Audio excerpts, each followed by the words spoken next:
Okay, everybody ready? Okay. All right, as we light these 5 candles in honor of you, let's read it together. Let's do that. I'll start back. You ready? As we light these 5 candles in honor of you, we light one for our grief, one for our courage, one for our memories, one for our love, and one for our hope. Number 1.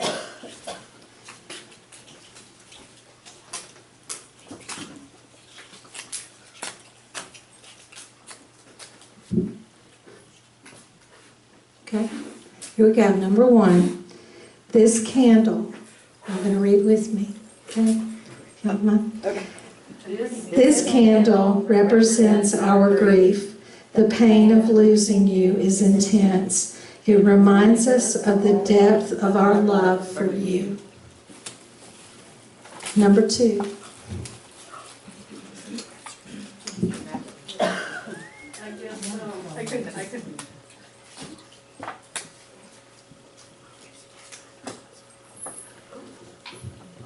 They may not be really as easy. We might have to help each other.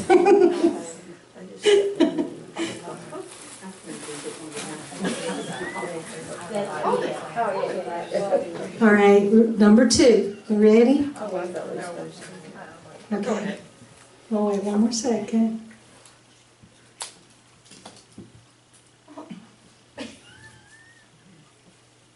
I'm sorry. You're good, Trina. I'm entertained. Somebody's left down, should not be doing this. Let's see. Number 2. This candle represents our courage to confront our sorrow, to confront each other, and to change our lives. Number 3. I would something to yours that I can hardly like that. That is okay.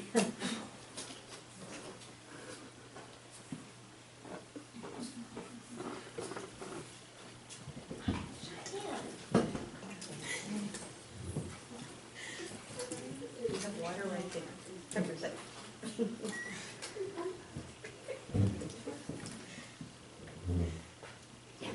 Okay, we ready? Number 3. This candle is in your memory. The times we laughed, the times we cried, and the caring and joy you gave us. Number 4.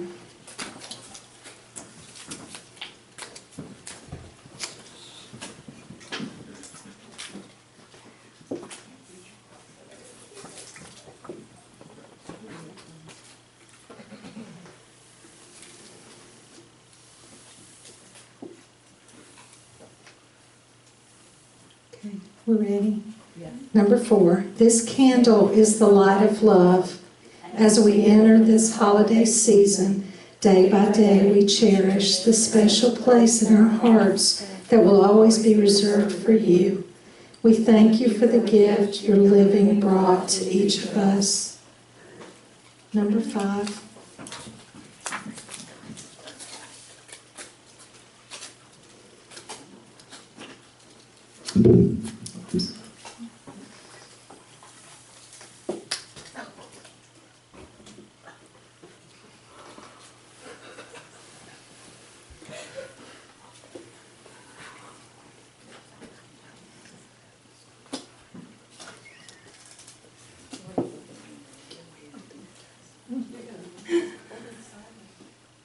Okay, are we ready? No, I'll actually do it more until I get home. Okay. Exactly. All right, here we go. Number 5. And this candle is the light of hope. It reminds us of love and memories of you that are ours forever. May the glow of the flame be our source of hopefulness now and forever. We love you. And if you'll just leave them lit as we finish our program today, we'll try not to set off any alarms. The matches are in the bag.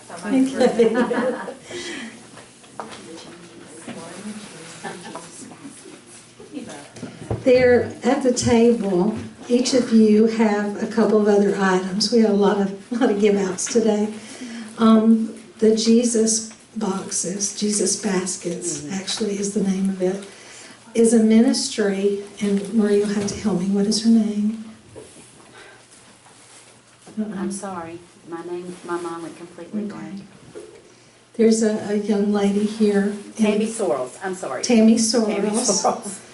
who has a ministry, and she provides these boxes as a way to touch people and share the love of Christ. And so she's blessing our group today with that.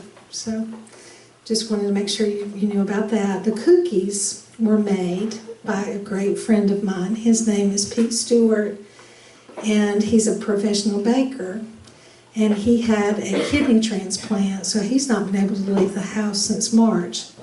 But his ministry is to spread love, so his wife goes and buys him the ingredients, and he makes cookies and cupcakes to spread to people that he wants to bless. And he was so honored to be able to bless this group today. So there was a lot of love put in that. And the sticker on the back says, "Love came down at Christmas." So we just hope that you feel loved by these other people outside our group who are also just care about you so much and love you. And I'm gonna pray about our candles, and then we're gonna introduce our wonderful speaker. Our dearest Lord, I just thank you for this opportunity for us to be together today. God, as we light these candles, we realize, Lord, that you are the light of the world. And all those many years ago, that you sent your Son to be born in a manger, in a little stable for us. And God, it was in a dark and lonely place, in a hard time. And God, here we are all these years later, and with everything that's going on around us right now, it's again a hard and dark time. But Lord, I know that you are still the light of the world. And Lord, I know that your word says you'll never leave us and you'll never forsake us. And I just want to lift up each of these moms during this season. I pray for them as they remember their children. I pray that you'll flood them with sweet memories and sweet thoughts and promises of reunions one day. And just give them comfort. Give them the peace that passes all understanding, Lord. And I know that many of us have heard about the Star of Bethlehem that's going to be in the sky this year. For the first time in 800 years, you're aligning the planets in such a way that there's going to be a tremendous light on December 21st again. The last one was 800 years ago. God, I know it's your timing, that you're still showing us that you are the light of the world. And I pray, dear Lord, that this season that you'll just shed your light, shine your light in each of these families. I pray for all the Grace Girls, all of our ladies that are part of this ministry, the moms that aren't here today. God, I pray that you put your arms around them as well and just bless them through this season. We thank you in advance for everything that you're going to do. Thank you more than anything for sending that light, because without him we'd be in eternal darkness. It's in Jesus' name we pray. Amen. Amen. Okay, I want to introduce someone who's already spoken to you today. It's the other Sharon in the group. Her name's Diane Moore. And we've shared a little bit already that we've known her for a lot of years, Marie and I, but she has joined our Grace in the Wilderness ministry team this year, and we are so honored. You are such a gift to us and to so many other people, and it's amazing how God is using you. And her first mission are her 8 children, her home, and 2 of her sweet daughters are here today, and I'm going to get their names right. They're Addie and Elise. So we welcome you all. Thank you so much for coming. Diane Moore.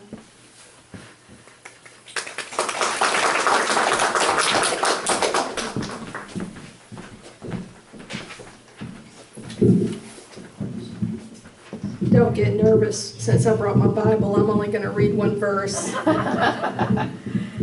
But I wanted to have it in front of me in case my thoughts left. Thank you so much. I love you. You know I love you, ladies. I met with Sharon back in the summer, and it was when Marie was recovering, and she said, we really want you to be part of the ministry. And I went home and told my husband, I said, they're so sweet and soft-spoken. I'm neither of those. And he said, you're sweet. He didn't say I wasn't soft-spoken. No, not me. I make kids. No. But yeah, I just thank you. Let me just bow my head and pray here. Lord, in my weakness, you are strong. Please speak through me to resonate with someone who needs to hear the things that you want me to say. Thank you for using me in Jesus' name. Amen. Is this too loud? Is this It's echoing. vibrating? Just wait. Yeah. Yeah, okay. Here we go. Is that better? All right. Today is December 12th. Nope, still doing it, isn't it? 2 days ago was December 10th, and is that good? 5 years ago, on December 10th, was the beginning of the end of life as we knew it. Like Sharon said, I have 8 children, was told I would never have children. They got that really wrong. Ended up having 8, had a lot of miscarriages too, 6 miscarriages, but 8 children, 4 boys and 4 girls. Up until 2019, I was a homeschool mom, did that for 26 years. So God is real, y'all. But that was my calling, and and I don't, regret any of it. I followed God's plan for our life, and my 2 beautiful youngest daughters are here, my babies. I don't know if it's just me, but no matter how old your kids are, you still call them babies. Mm-hmm. I do. My son is 30, and he came walking in the other night, and I said, hey, baby, how are you? So that's just a mom thing.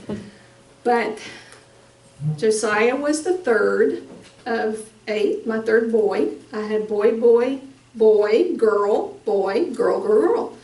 So, but everybody, every mom in this room knows that your time, when you lose a child, your time is referenced before and after. Am I not right? That's just the way it's before Josiah died and after Josiah died. But I accepted Christ really young. I really got serious about Christ in my early 20s before I even met my husband. We met at church, got married, 33 years. The kids, and of course, the reward for not selling the kids to gypsies when we were growing up, the grandchildren, mm-hmm. Scarlett, Ava, Ella, and Connor. I used to tell my boys, like when we were having a really rough homeschool day, I'd say, if gypsies were coming up the street, I would bargain with them and see what kind of deal they could make me. But so Josiah was my 3rd, very adventurous, stayed outside all the time, stayed in trees all the time. Our neighbors would knock on my door and go, Josiah's in the tree again.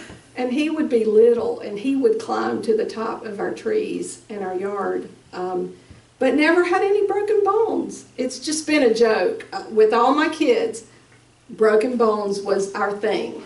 And this one right here has broken her bones 12 times. One time, both arms at the same time. So Dr. Marsh at Cannon Memorial had a room they called the Elise room, and so that's where they loved. I paid for some good vacations for him, I'm sure. But so a little bit of background about Josiah.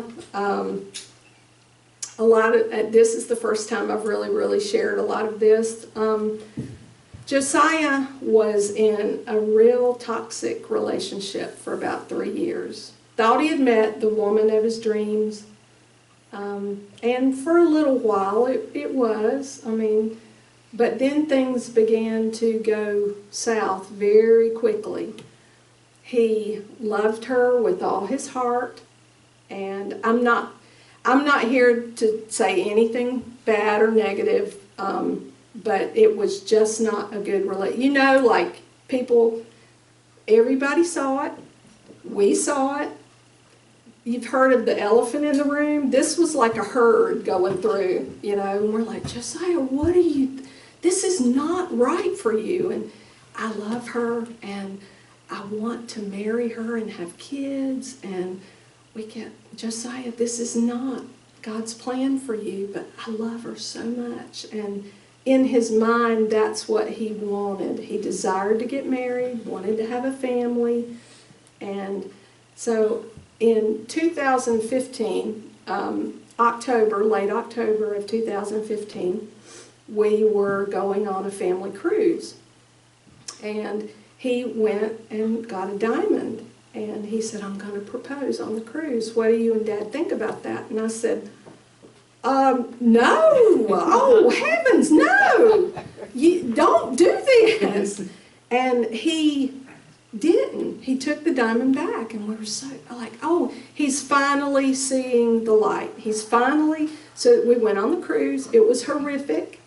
They actually broke up after the cruise. And he said, okay, that's it. I'm going to get on the right path as far as what I need to do, but okay, I'm good now. 2 weeks later, she said, I'm going to counseling, and I want to get back together. And he's like, okay, well, let's try this one more time. So, can't share December 10th without sharing December 9th. He and I had a routine. He had temporarily moved back home, and we were out on our front porch, as we did just about every day. We sat and talked, and she called, and she said, I'm on my way to work, and I'll talk to you after I get off. And he said, okay, well, we'll get together. So about time for her to get off, he called, and they said she didn't work today. So it was just a constant stream of him being disappointed and lied to and let down. And I could tell that he was just very, very discouraged about that. So I took the kids to church that night, came home. It was a Wednesday night, and about 4 o'clock, 4:30 that next morning, my husband was up getting ready for work and was in the kitchen making his breakfast. And Josiah came in and hugged him, and he said, Dad, I just want you to know that I really love you. And Terry said, well, my husband's name's Terry, so he said, but what's wrong with you? And he said, I just love you. And he said, whoa, hold on. Let's go sit down in the den and talk for a minute. I can tell something's up. And so my husband finished and went to the den, and Josiah wasn't there. And he walked down the hall and went to the door, and that's when we heard boom, and I sat straight up in the bed, and I could hear my husband beating down the door, and he said, Josiah, what did you do? And he had shot himself right here in the shoulder, well, kind of right here. And so my husband immediately said, call 911. And my daughter and I met in the hallway at the very same time, and my daughter's on the phone, and she said, my brother shot himself. And so my husband straddled him and was like putting pressure on his wound, and Josiah was awake, and he was alert through all of this. And they got there, and they wouldn't let my husband go to the hospital with us because they wanted to ask questions, of course, anytime anything like that happens. And my daughter and I, my oldest daughter, she had just gotten back from missionary school, and she'd been a missionary off and on. And she said on the way to the hospital, she said, Mom, we're just going to pray. He's going to be fine, And of course, we get there, and we didn't know anything for a while, and the doctor came in and said, who are his parents? And we said, well, we are. And he said, he's asking for you. And we went in, and of course it was an injury that he was going to live through. And of course, I wanted to wring his neck. You know, what are you thinking? You know, and of course, as a parent, when your kids do something foolish, you're, what were you doing? And he's like, Mom, I'm so sorry. He said, I've had it with her, and I can't deal with her anymore. I said, this is not the way not to deal with her. And he said, please pray over me. He said, can you and Dad just pray? And so he called, we did, and he wanted to see his brothers and sisters individually, and they went in, and he's like, God's got something for me to do. And I said, he sure does. And so they came in later that night, and they said the way that the bullet went, it nicked the top of his lung. And the doctor said, we don't want his lung to collapse, so we're just going to put him on a breathing machine and put him in ICU. And we're like, okay, whatever you have to do. And so he was in there for about 5 days. But he was, okay, this was stupid. I can live life, you know how when you regret your decisions, it looked like a great decision at the time, but afterwards, you know. And he wanted me, he wanted his mama the whole time, and I would sit beside his bed, and he'd say, Mama, hold my hand, and I did. And he couldn't talk because he had this, you know, he would get my phone and he would message, and I have all those notes on my phone still to this day that he would message. And one day, his TV in his room had 2 stations, Forensic Files and Hallmark movies. And listen, you can ask my 2 daughters, if you want to clear a room, I announced that a Hallmark movie's coming on, and they scatter, because they make fun of me all the time. And so anytime he was awake, I would change it to Forensic Files.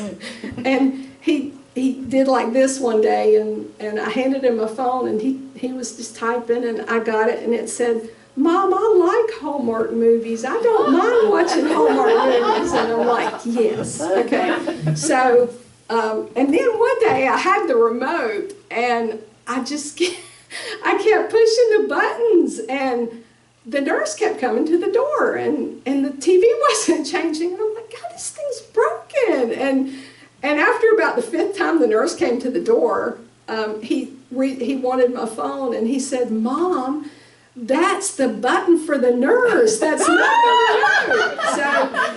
So this poor nurse, she was, and I had warned her ahead of time. I said, look, we have a lot of family. And she didn't believe me until we had a lot of family. And so, so he got put in a room, and by that time his wound was already healing, and he was coughing up some blood. And the doctor came in one morning and said, well, you ready to go home? And Josiah said, no, I'm scared to go home. I'm coughing up blood. And the doctor said, well, your insurance says you're ready to go home. And so Josiah was like, please don't. He said, I'm afraid to go home. Please don't make me go home. And the doctor said, well, if you stay, you're going to pay out of your own pocket. And he had great insurance, and we don't understand why that was a problem. But the doctor said, you'll be fine. You know, we'll just send you on home, and you'll be fine. And so he came home. And he was not really in a lot of pain. His injury was already healing. He was weak. But in those days, those 5 days that he was home, he came home the 17th, and we just hit the turnaround in his life. He broke up with his girlfriend, and then he called us all into his room, and he said, never, never, never let me talk to her by myself again. He said, if I'm going to communicate with her, it's going to be with my family around. And we said, I'll do that. I'll make sure that happens, you know. And so it was when you go through something like that and you think you're on the other side, Christmas is going to be a lot more cheerful. Had not done any shopping, but it's all so much better because you've got your family and your kids are there, and what could have been did not happen. And so, we have so much to be thankful for. And so the morning, and all Josiah talked about was, I haven't shopped for Christmas for anyone. And we're like, Josiah, please, that's the last thing we're concerned about. And he did buy his dad a Ninja blender. That's the one thing he bought. So he did have his dad's present. But so we're like, don't worry about it. It'll be great. We'll all be together. And so the 21st, actually, we were having a conversation that night, and the last thing he told me before he went to bed was, he's like, Mom, I cannot wait to see what God's going to do with my life. I can't wait. I'm so excited about my life now, and I just can't wait to see what God's going to do. And I said, He's going to do amazing things through you. And so we went to bed. My husband and I had some errands to run the next morning.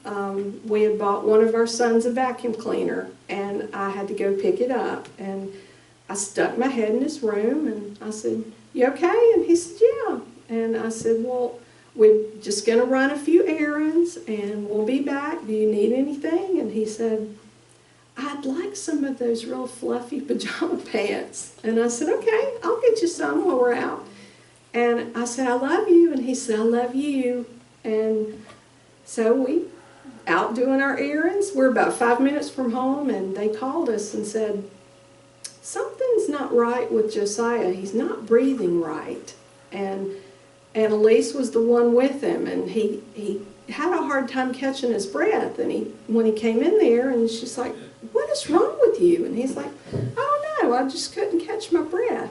And he did it again, and she said, I don't care what you say, I'm calling 911. And she did, and then they called us and said they're on their way, and so we were almost home anyway. We got home, and it became worse, and he would struggle to breathe and couldn't breathe out, and my husband was trying to help him, and I was calling again and again, where are you? You know, and that's, I don't want to get into that, but 4 times we called, and the last 2 times he had already stopped breathing. But to see your child, we're moms, we fix things. We take care of our children. If they have a hurt, we fix it. And the way he looked at me, he couldn't speak anymore. And he looked at me, and his eyes were like, Mom, do something. Mom, help me. And I'm like, Josiah, hang on, honey, they're coming. And just the look in his eyes was, Mom, what, Mom? And I couldn't fix it. I couldn't make him better. And then it was over, and he was gone. And it was just like, you're like, this is not real. We are not experiencing this. I was binding Satan from everything about that situation, and this is not real. And the ambulance finally got there, and like, you've got to get in there. He's not breathing, and well, we'll take care of it. It's okay, And I'm like, he's not breathing. You need to get in there. It's going to be fine. And then when they opened the door, I was not a hysterical mom. I was telling the truth, and it was too late. They tried to do everything they could do, and they took him to the hospital, and we were there for about half an hour. And Doctor, if anybody knows Dr. Dillard, my son coached his boys in soccer, and he kept coming in. He's like, we're going to try one more thing. And finally he came in, and he said, he's gone. And like, we knew that. And he said his heart has not beat in over an hour, and which was significant from the very time that we knew that he saw Jesus. And so what do you do with that? You know, like you're planning a funeral. Well, you're going to the funeral home on Christmas Eve, and Mackey Mortuary did his cremation and everything, and they were so gracious to us. They stayed on Christmas Eve when they were supposed to be on vacation, because our oldest son was in the Marines, and he was in Jacksonville, North Carolina, and he did not get to see his brother. And so Josiah always called him his hero, because he was a Marine, and he went to Afghanistan and Iraq, and he's like, he's my hero, Mom. And so they were so gracious to us, and we'll just be indebted to them. But we were there. Our tradition with our children is we take the kids out, we take the families. Now it's daughter-in-laws and grandkids, but we go to eat on Christmas Eve morning, and we did that morning, and then we went to the funeral home to see Josiah for the very last time. We had donated his eyes and his organs, and the doctor said, the little funeral man, what do you call those people? Funeral director. Funeral director, yeah. Funeral man, okay. Well, he was a man. But he said, now look, I want to prepare you, because, you know, they've taken his eyes already, and you might see some blood, and all I saw was all we could see was his face. Everything was wrapped up. But the glow on his face was just undescribable. And that's when I got to kiss him for the last time, and I leaned down and told him, like I said before, we'll see you later. We'll see you in a little while. And so, but during the stay in the hospital, one significant thing happened. He was laying there one night, and he had gotten the tube out, and he said, Mom, I'm just scared. I'm fearful. And he said, would you just read some scripture to me? And so I had my phone, and I looked it up. You type in scriptures to combat fear, and so of course you go to the Psalms, and those are good. And I was just reading down the list, and I came to 2 Kings 6:6, where Elisha is letting the leader of the Israeli army know about the Syrians wanting to attack. And so every time the Syrians tried to attack, the Israeli captain knew about it, and they're like, how is this happening? And they're like, well, Elisha is telling them. And they're like, well, where's Elisha? Go find him. And so the Syrian army was. And Elisha's servant looked outside, and in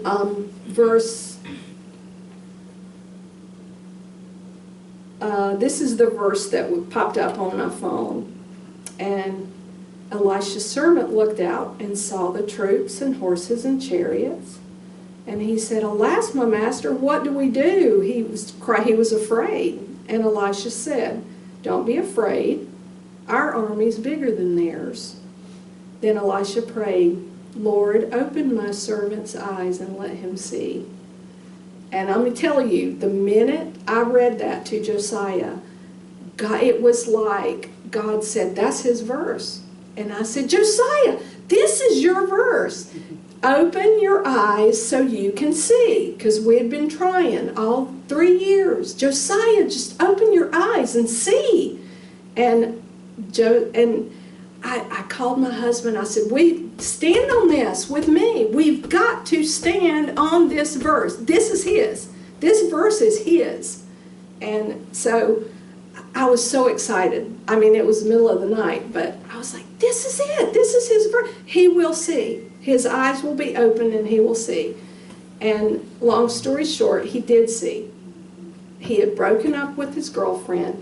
He and his best friend had devised a plan for a new life, and Christ was in it, and Josiah had been saved when he was young. I mean, but like teenagers, like young adults, sometimes from time to time you follow Christ and then you don't. I mean, I hope everybody's children follows Christ, but he knew Christ. There was no doubt he was saved, and we knew all that. But just to know that. But I'll read further. Don't be afraid, Elisha told him. Our army's bigger than theirs. Then Elisha prayed, open his eyes and let him see. And the Lord opened the young man's eyes so that he could see horses of fire and chariots of fire everywhere on the mountain. So what their circumstances were, God was beyond that circumstance. And so that became our verse, open his eyes and let him see. But it went further on for us as a family. Open my eyes, open our eyes, and let us see what you want us to see. So we had his funeral the day after Christmas, and you know, this is the same for all of us. You know, there's so many differences, but there's so many similarities. You know, right after it happens, and you're just trying to do life. You're trying to breathe. I mean, I was laying in bed one morning, and I said, God, I can't even get up and put my feet on the floor. And God said, just get up, put your feet on the floor, and I'll take it from there. And he did, day in, day out. And I had other family to take care of, so I was trying to make sure my family was safe and healthy. And my husband didn't grieve for 2 years, but when he did, he still grieves now. I mean, he still does things that he knows that Josiah would want to do, and he'll come home and just cry and cry and cry. But that's the way grief is. Somebody asked me one day, it's a few weeks after Josiah died, and they said, what's the thing you've really learned through this? Not that it was a lesson learned, but what have you learned? I said, God's a personal God. He will speak to you personally and do things for you that only you know that he could do. And instance after instance after instance, God was there, and God showed me, I haven't forgotten you. And some of you may have heard this, that Marie was just sharing that earlier. It was after Josiah died, and we went to church that Sunday, which that was a major step, but we went, came home, ate, I went to bed. It was like, don't bother me anymore, let me go to my room, and I went to bed. And my husband came in about 3:30, 4, and he's like, get up, we're going out. I said, no, we're not. And he said, no, we need to get out. And I have been praying for several days, God, you gotta help me, you gotta meet me where I am, God, I need encouragement, I need someone. And so he's like, we're going. And he took me to Glassy Mountain, and I walked up the path, and I'm like complaining this is hard, I want to go home, and like a whiny 5-year-old, you know. He's like, no, we need to get out.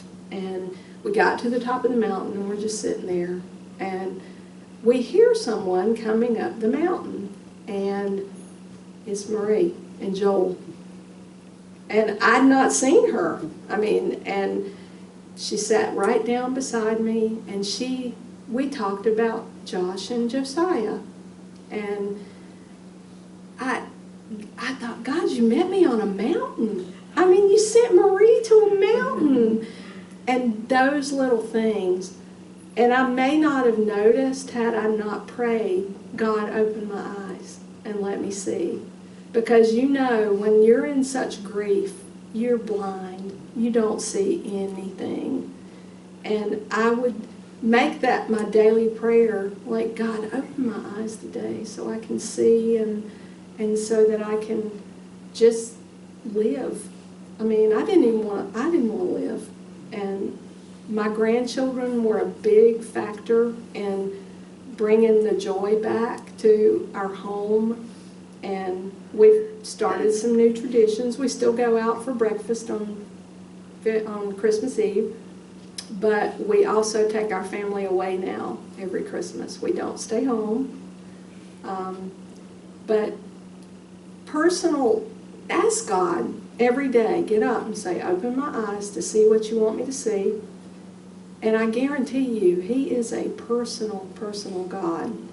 And just, even when I would miss Him so badly at the beginning, I would say, God, please give me a dream about Him. And I did. Every time I prayed that, Josiah was always smiling and happy and told me he loved me.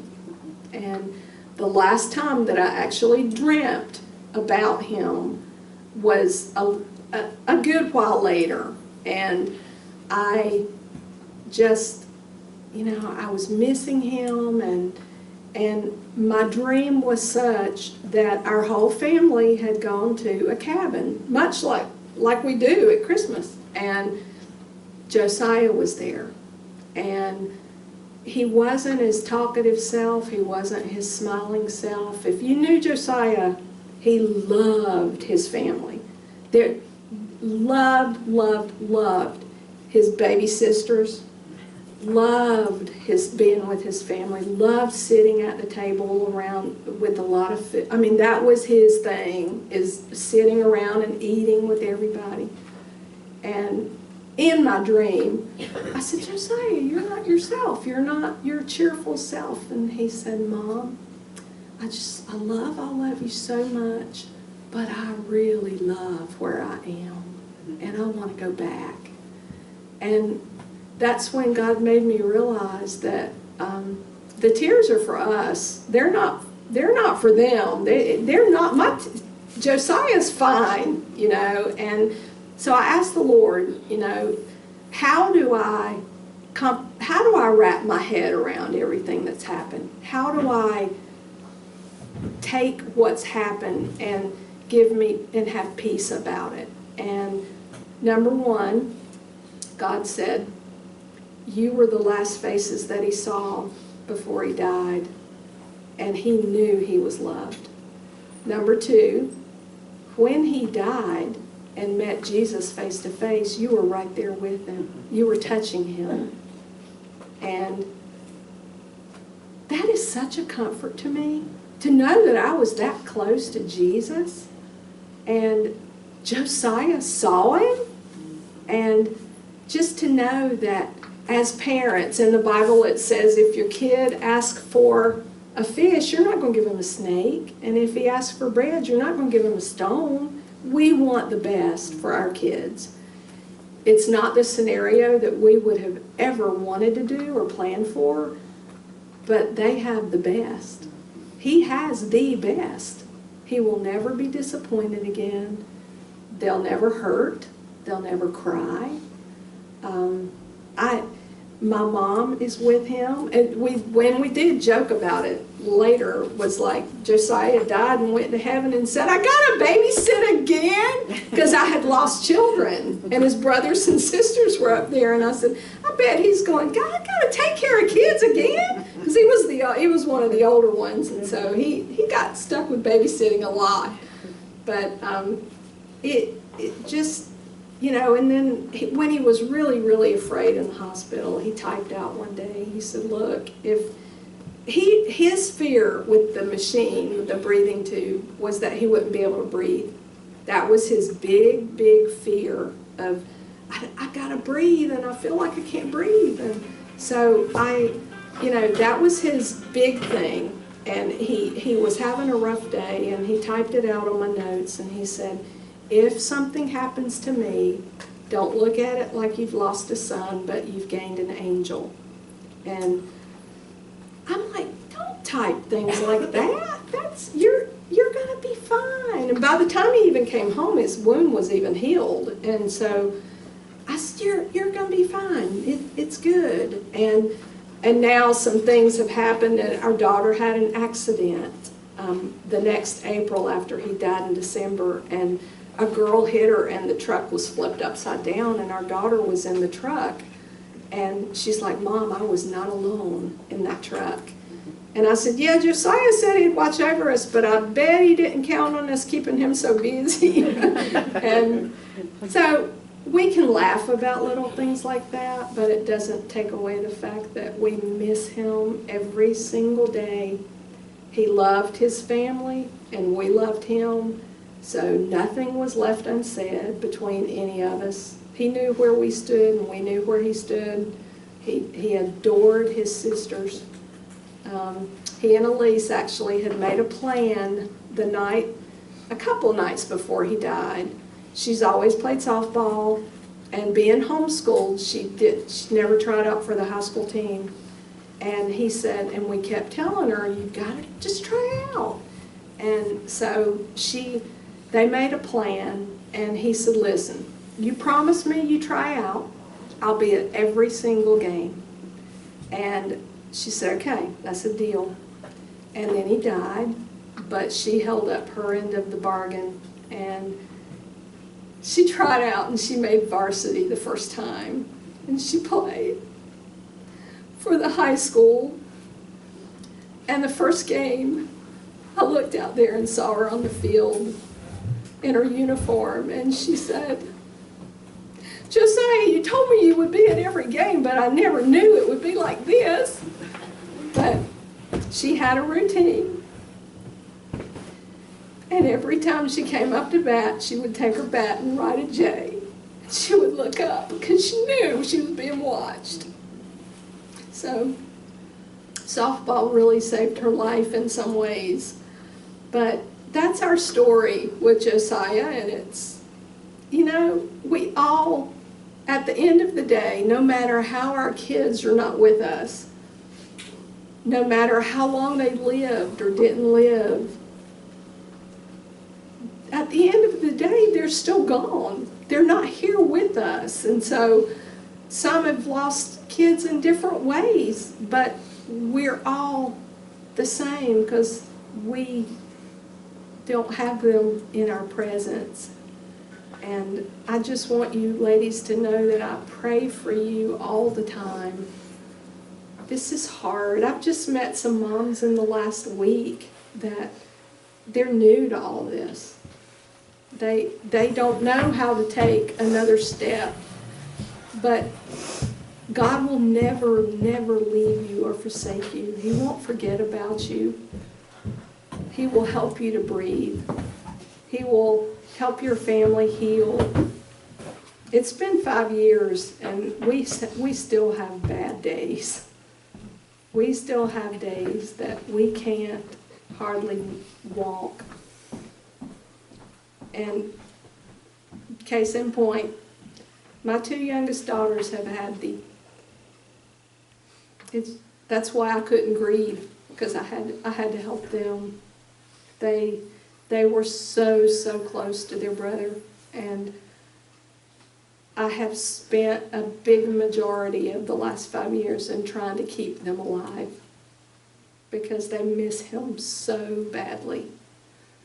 And he loved them with fiercely like a big brother should love his sisters. But that's what we learned. God is a personal God. He will never, never forsake you. And when you think that you're surrounded, you've got to look beyond that and know that something is surrounding you.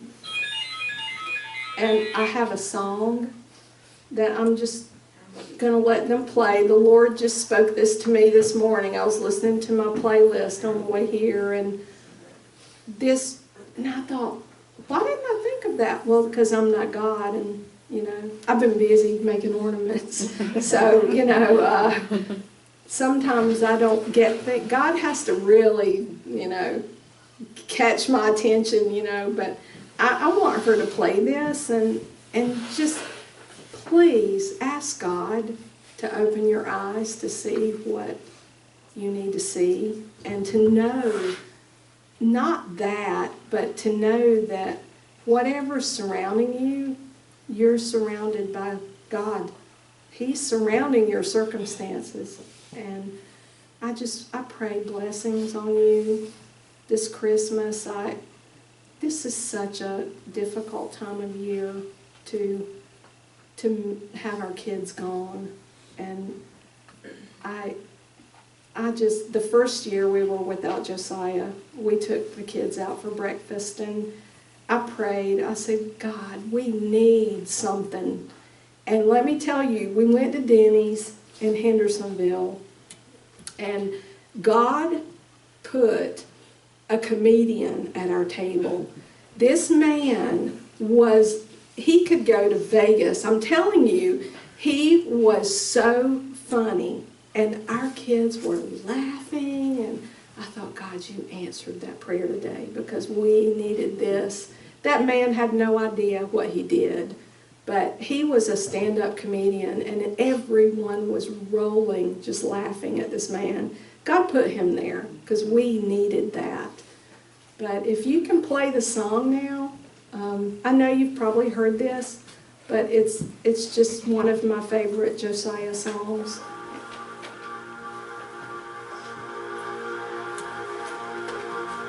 The word says, for the spirit of heaviness, put on the garment of praise.